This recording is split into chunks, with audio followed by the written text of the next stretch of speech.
오늘은 특별히 우리 안식교에 속해 있는 모든 세대가 함께 예배를 드립니다. 오늘 특별히 다음에 이어지는 순서를 보면 3대가 우리 교회에 함께 예배 드리는 가정들이 꽤 많이 있습니다. 아마 여러분들이 생각하는 것보다 훨씬 더 많은 가정들이 우리 교회 안에 3대가 함께 예배를 드리고 있습니다. 제가 세대 통합 예배를 우리 교회 안에서 새로운 시각을 가지고 준비하고 또 하나님께서 주실 은혜를 우리가 어떻게 누려야 될까를 고민하면서 이 예배 속에서 임재하신 하나님의 은혜가 무엇일까를 생각하며 오늘 세대 통합 예배를 드리며 사도행전 2장 17절에서 21절까지 말씀을 함께 나누려고 합니다. 오늘 이 말씀은 우리가 너무도 잘 아는 말씀입니다. 사도 베드로가 성령 충만의 역사를 경험하고 나서 첫 번째로 그 두려움을 이기고 세상에 나가서 선포한 말씀이 오늘 우리가 읽은 이 본문의 말씀입니다. 그 말씀 안에는 사도 베드로가 살아가기 한 800년 전에 이스라엘 땅에 요엘 선지자라고 하는 위대한 선지자를 통해서 선포된 말씀, 오늘 우리가 17절 말씀을 읽었는데 그 17절은 요엘 선지자가 요엘 시대에 이스라엘 백성들에게 선포한 말씀입니다. 자녀들이 예언할 것이요, 젊은이가 환상을 보고 나이든 늙은이가 꿈을 꿀 것이다. 사실 그 시대는 꿈꾸고 환상을 보고 하나님의 말씀을 선포하는, 예언할 수 있었던 상황이 아니었습니다. 왜냐하면 요엘서 1장은 그 시대가 얼마나 힘들고 어려웠는지를 설명하기를 메뚜기 떼가 그 지역에 출몰해서 모든 것을 다 쓸어버렸던 때에, 먹을 곳조차 없었던 때가 요엘 선지자가 있었던 때였습니다. 뿐만 아니라 정치적으로는 그 시대는 아마 아달랴라고 하는 여왕이 이스라엘을 통치했었는데 그 여왕은 악명 높은 왕의 한 사람으로 이스라엘의 왕으로 소개되고 있습니다. 우리가 잘 아는 이스라엘의 가장 악명 높은 왕이다라고 하면 아합과 이세벨을 생각하게 될 텐데, 아합과 이세벨의 딸이 이 아달랴라고 하는 왕입니다. 그 여인은 자기 아들 아하시아를 세웠는데 아하시아가 전쟁터에 가서 죽게 되니까 이제 자기가 스스로 왕이 되어서 이스라엘을 통치했습니다. 근데 놀랍게도 그 6년의 통치 과정은 아주 험악했습니다. 하나님을 거부하고 우상을 섬겼을 뿐만 아니라 하나님께서 기뻐하시지 않는 일을 골라서 하던 때에, 그래서 하나님께서 메뚜기 떼를 통해서 심판했다라고 여겨질 수밖에 없었던 그때에 요엘 선지자를 통해서 오늘 이 말씀이 선포된 것입니다.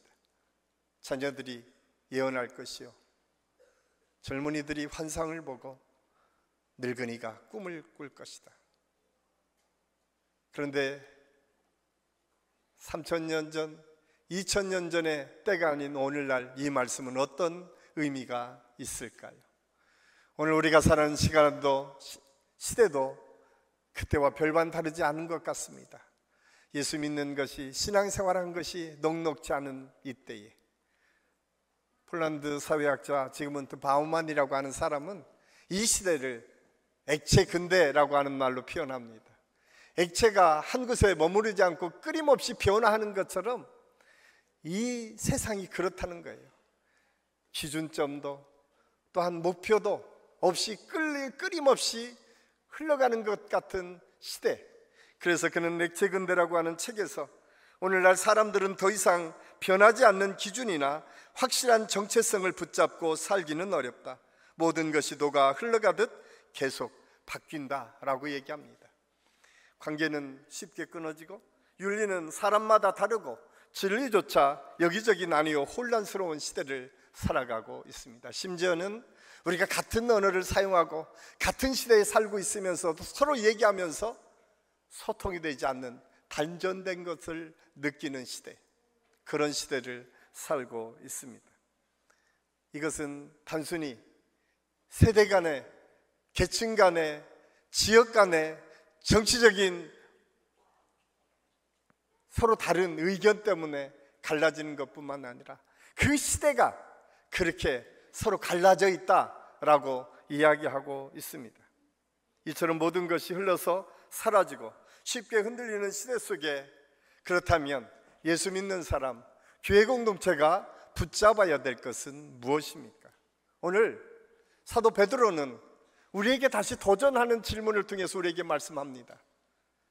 저는 오늘 이 예배를 드리는 저와 여러분이 다시 한번 우리가 어떤 기준을 가지고 어떤 목표를 세우고 어떤 은혜를 나누어야 될까? 오늘 성경은 성령을 통해서 그런 은혜와 능력을 체험할 수 있고 성령이 우리에게 임할 때에 그런 하나님의 은혜와 역사를 이룰 수 있음을 오늘 성경은 우리에게 말씀해 주고 있습니다. 오늘 이 말씀이 우리 모두에게 성령 충만의 역사를 기대하고 사모하는 은혜의 시간, 축복의 시간이 될 수 있기를 예수님의 이름으로 간절히 축원합니다. 성령은 모든 사람에게 주어지는 하나님의 영입니다.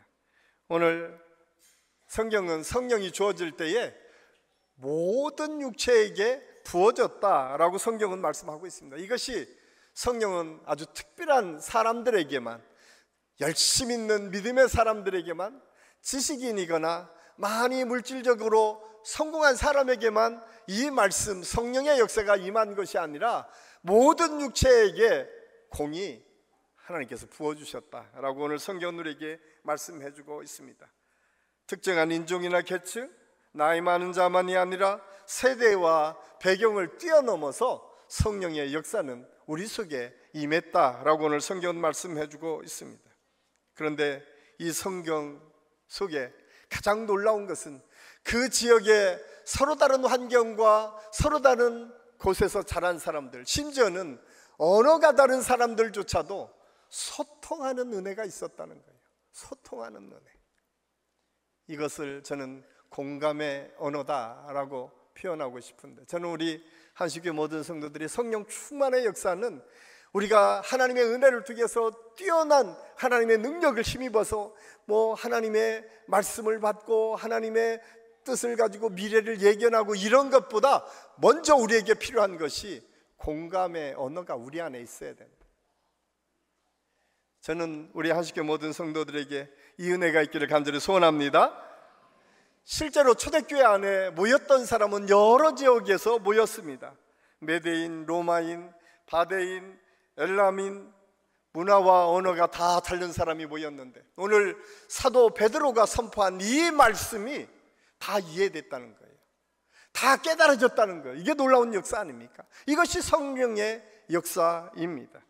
그런데 이 공감의 언어가 가장 잘 사용했던 분이 예수 그리스도이십니다. 예수님께서는 요한복음 4장에 보면 사마리아 한 여인, 삶에서 모든 것 내려놓고 실패해서 사람을 좀처럼 만나고 싶지 않았던 그 여인을 찾아갔습니다. 그 당시에 유대의 사회에서 정오는 가장 뜨거울 때입니다. 뜨거울 때는 누구도 돌아다니지 않습니다. 그런데 그때 이 여인은 우물가를 찾습니다. 왜냐하면 보기 싫은 사람들과 접촉하고 싶지 않을 때. 그런데 그곳에 예수님이 계세요. 그리고 예수님이 먼저 그 여자에게 말을 겁니다. 여자여, 내게 물을 좀 달라고. 그 마음이 깜짝 놀랍니다. 누구도 그에게 말 붙이지 않았던 그 순간 그 예수님의 말 한마디에 이 여인이 마음이 녹아집니다. 그리고 그는 그 모든 것을 내려놓고 나아가서 내가 메시아를 만났다, 내가 그리스도를 만났다라고 선포하고 다니기 시작합니다. 누가복음 19장에 보면 세리 삭개오라고 하는 사람의 이야기가 나옵니다. 그 사람은 세리로 누구나가 그 시대에 로마에게 세금을 많이 착취해서 가져다 주고 자기에게 착복하는 것이 일상화된 시대에 있기 때문에 그 당시에 이스라엘 사람들은 누구나가 다 세리를 사람 취급하지 않았습니다. 저기서 세리가 오면 다 피해 갔습니다. 그런 세리를 예수님께서 먼저 초청하십니다. 내가 오늘 너희 집에 유하여야겠다. 그 말을 들은 세리 삭개오는 내가 혹시 다른 사람의 것을 빼앗은 것이 있다면 네 배나 갚겠습니다 라고 그는 고백하면서 자기의 삶을 180도 바꿔 갑니다. 이것이 공감의 언어, 창조의 언어입니다. 성령 충만은 우리 입술에 그 창조와 공감의 언어, 그 언어가 담겨지는 거예요. 그러면 그 언어는 뭘까? 아주 특별한 게 아니에요. 너무 쉬운 말이죠. 제가 몇 가지 예를 들어서 설명하겠습니다. 혹시 여러분 마음에 들지 않는 남편이 있다 그러면 가장 먼저 할 수 있는 얘기, 당신 왜 그래? 이 이야기보다 그럴 수도 있지. 자, 저를 따라서 그럴 수도 있지. 이 말이 그렇게 어렵죠? 그럴 수도 있지. 참 그럴 수도 있지가 너무 어렵습니다. 우리 자녀들에게 혹시 여러분의 마음에 들지 않는 순간 여러분은 어떻게 하십니까? 너 왜 이렇게 그래? 너 뭐 되려고 그래? 그거보다 괜찮아, 나도 그런 적이 있어, 이 말 한마디가 우리 자녀를 살려갑니다. 우리는 너무 많은 것들을 우리가 가지고 있는 생각과 판단을 가지고 판단하고 정죄하는 것이 일상화되었습니다. 성령은 하나님의 놀라신 능력과 은혜를 가진 걸 가지고 누군가를 재단하고 판단하라고 하는 것이 아니라 그 사람을 이해하고 용납하고 사랑하고 살리는 것에 우리의 마음이 가야 된다는 사실을 우리에게 말씀해 주고 있습니다. 저는 오늘 이 세대 통합 예배를 통해서 우리 부모들이 다시 한번 우리 자녀들에게 주어져야 될 말, 괜찮아, 너 할 수 있어, 아빠도 그런 적이 있어, 엄마도 그런 적이 있어, 다시 도전해봐, 지지하고 공감하는 언어가 오늘 성령의 언어다라고 오늘 성경 우리에게 말씀해 주고 있습니다. 저는 우리 사랑하는 성도들 가정에서 이런 언어가 우리의 입술에 있으므로 다시 한번 우리 가정이 회복되고 우리 공동체가 되살아나는 하나님의 은혜와 역사가 있을 수 있기를 예수님의 이름으로 간절히 축원합니다. 또 하나는 성령은 우리 삶에 다양한 역동성을 일으킵니다. 성령은 모든 세대에게 동일하게 내려진다라고 오늘 성경 우리에게 말씀해 주고 있습니다. 오늘 17절 말씀에 계속해서 반복되는 게 자녀들이 예언하고 젊은이가 환상을 보고 노인이 꿈꾼다. 이 말은 간단한 거예요. 자녀들이 예언한다라고 하는 것은 점친다, 미래를 예측한다는 얘기가 아니라 원어를 보면 그 예언은 하나님의 말씀이 선포되는 거예요. 하나님의 말씀이 선포되는 거예요. 그러면 애들한테 하나님의 말씀이 어떻게 선포될까요? 제가 이 말씀을 준비하면서 어떻게 하면 우리 자녀들의 입술에서 하나님의 말씀이 선포될 수 있을까? 우리는 하나님의 말씀이 달달달 외워져서 우리 애들에게 선포되는 것도 중요하지만 가장 먼저 우리에게 필요한 것은 하나님의 은혜를 아는 거예요.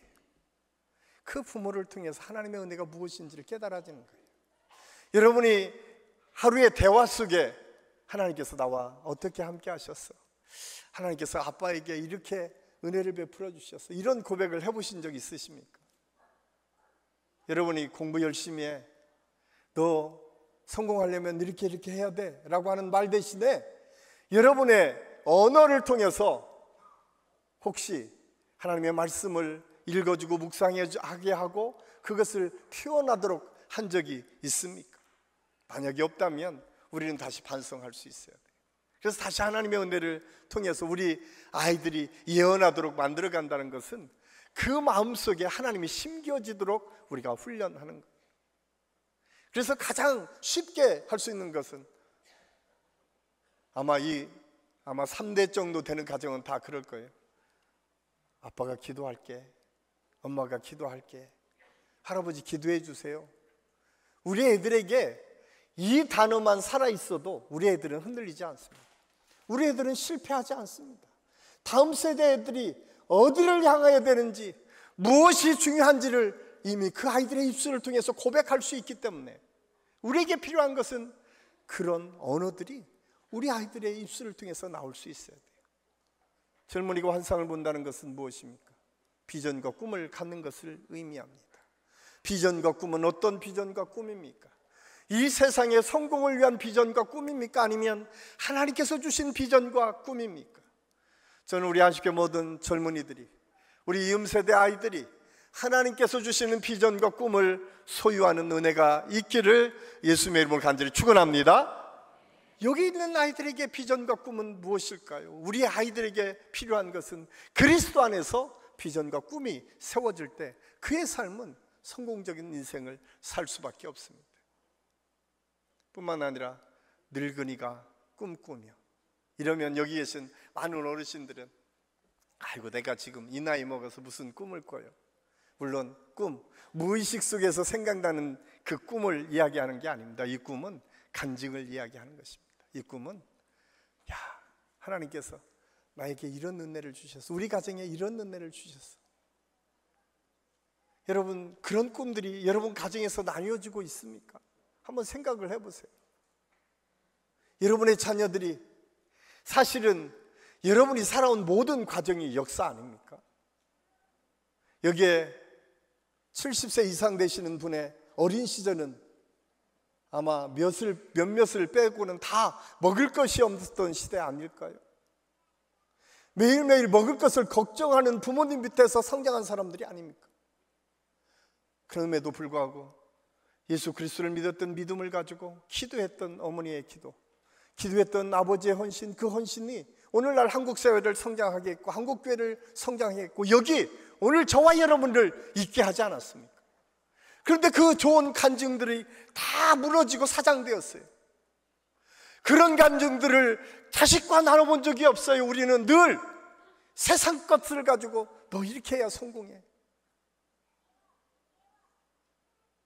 그러다가 우리는 어느덧 정말 중요한 것들을 놓치며 살고 있지는 않습니까? 늙은이가 꿈꾼다는 것은 여러분 속에 임재하셨던 하나님의 은혜가 나누어질 때에 우리 아이들이 어떤 상황에 있어도 흔들리지 않는 믿음으로 일어설 수 있습니다. 저는 우리 안식교 모든 성도들 가운데에 여러분 가정 안에서 이렇게 꿈들이 나누어지고 여러분의 간증이 우리 자식에게 들려짐으로 그의 삶이 어떠한 상황에 있든 그것을 능히 이겨나가는 성령의 역사, 능력의 역사를 경험할 수 있는 축복이 있기를 예수님의 이름으로 간절히 축원합니다. 마지막으로 성령은 한 성령으로 교회 공동체를 하나 되게 만들어 갑니다. 여기의 핵심은 그겁니다. 한 공동체 하나 되는 것.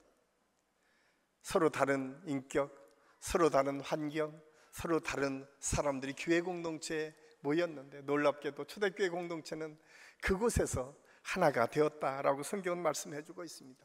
서로 다른데 계층과 나이, 계급이 다 다른데 다 이해했다라고 성경은 말씀하고 있어요. 심지어는 하나가 되었다라고 표현합니다. 그 이유가 무엇일까요? 그 이유는 에베소서 4장 15절 16절에 감춰져 있습니다. 우리 같이 한번 읽겠습니다. 오직 사랑 안에서 참된 것을 하여 범사에 그에게까지 자랄지라. 그런 머리니 곧 그리스도라. 그에게서 온몸이 연결되고 결합되어 각 지체의 분량대로 역사하여 그 몸을 자라게 하며 사랑 안에서 스스로 선. 아멘. 여러분, 여러분의 삶의 머리는 누가 되어 있습니까? 여러분의 경험입니까? 여러분이 가지고 있는 이치입니까? 여러분이 물질입니까? 여러분이 지금까지 살아온 것입니까? 오늘 성경은 그 머리가 그리스도가 될 때에, 머리가 하나님의 말씀이 될 때에, 그 머리가 하나님이 될 때에 우리는 거기에서 자라날 수 있다는 거예요. 거기에서 하나가 될 수 있다는 거예요. 오늘 사도행전을 통해서 베드로 사도를 통해서 선포된 말씀의 핵심은 이겁니다. 예수 그리스도가 우리 인생의 주인이 되고, 예수 그리스도가 우리 교회의 주인이 되고, 예수 그리스도가 우리 사업체의 주인이 되고, 예수 그리스도가 이 나라의 주인이 되고, 예수 그리스도가 이 세계상의 주인이 될 때에 하나가 되고 성공하는 하나님의 축복을 누린다. 이것이 오늘 핵심되는 메시지입니다. 사랑하는 한식교회 성도 여러분, 지금까지 여러분의 삶의 주인은 누구였습니까? 지금까지 여러분의 가정의 주인은 누가 했습니까? 아버지였습니까? 힘이 센 권력을 가진 할아버지의 건물이었습니까? 아니요. 예수 그리스도가 될 때에, 예수 그리스도가 우리 주인의, 우리 인생의 주인이 되면 하나가 될 수 있습니다. 우리 인생의 주인이 되면 그는 끊임없이 성장하고 발전할 수 있습니다. 예수 그리스도가 우리 교회의 머리가 되시면 우리 교회는 끊임없이 흔들리지 않는 믿음으로 성장해 갈 수 있습니다. 저는 우리 한식교회가 그런 교회가 될 수 있기를 간절히 소원합니다. 여러분의 가정이 그런 가정이 되기를 바랍니다. 여러분의 가정이 아버지가, 엄마가, 여러분이 가지고 있는 세우는 회사가 주인이 아니라 그리스도가 주인이 될 때에 우리는 하나가 되고, 또한 그 능력을 통해서 하나님의 놀라운 역사를 이루어갈 수 있다는 사실을 오늘 성경은 우리에게 말씀해주고 있습니다. 이 은혜가 우리 모든 성도들의 가정과 삶과 직장 안에서, 그리고 우리 교회 안에서, 이 민족 안에서 이루어짐으로 하나님의 놀라신 은혜와 능력을 늘 체험할 수 있기를 예수님의 이름으로 간절히 축원합니다. 기도하겠습니다. 아버지 하나님, 은혜를 감사합니다. 오늘 말씀을 통해서 우리가 어떻게 성령 충만의 역사를 경험할 수 있는지를 함께 생각했습니다. 하나님, 먼저 우리가 서로를 이해하고 공감하는 공감의 언어가 우리의 입술에 언제나 넘쳐날 수 있도록 인도하여 주시옵소서. 그럴 수도 있지, 괜찮아, 힘들지, 다시 하나님이 도우셔서 할 수 있을 거야 라고 하는 고백들이 우리 일상에서, 우리 사랑하는 성도들의 입술에서 날마다 나타나고 선포될 수 있도록 하나님께서 역사하여 주시옵소서. 무엇보다 하나님, 우리 모든 다양성을 우리가 먼저 존중하고 인정할 수 있기를 원합니다. 그러기 위해서 우리가 서로 존중하고 배려하는 마음을 우리 마음에 허락하여 주셔서 우리 한신교회 공동체 안에, 우리 한신교회 가정 안에, 우리 한신교회 성도들의 사업체 안에 서로 존중하고 배려하는 아름다운 성령 충만의 모습이 날마다 등장하고 나타날 수 있도록 인도하여 주시옵소서. 그래서 우리 한신교회가 하나님의 영광을 드러낼 뿐만 아니라 오직 예수 그리스도만이 머리가 되고 우리의 지도자가 되어서 우리의 삶을 이끌어가고 하나님의 역사를 이루어갈 수 있도록 성령께서 역사하시고 인도하여 주시옵소서. 하나님께서 함께 하실 것을 믿고 감사를 드리오며 예수님의 이름으로 감사드리며 기도하옵나이다. 아멘.